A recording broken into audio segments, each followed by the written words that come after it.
कुछ कन्याए इत्थे भुखे फेमदे नाम लैके तेरा अगे आउणा चाहुंदे ने मुसीबत तां मर्दां ते पैंदी रहिंदी ऐ दबी ना तू दुनिया स्वाद लैंदी ऐ नाले जिहड़े रस्ते ते तू तुरिया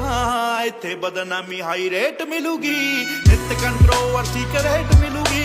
धर्मां दे नाम ते डिबेट मिलूगी सच बोलेगा तां मिलू 295 जे करेगा तरक्की पुत हेट मिलूगी नित कंट्रोवर्सी करेट मिलूगी धर्मां दे नाम ते डिबेट मिलूगी सच बोलेगा तां मिलू 295 जे करेगा तरक्की पुत हेट मिलूगी अज कई विचोण सभ्याचार जुट के जणा खड़ा दिंदा ए विचार उठ के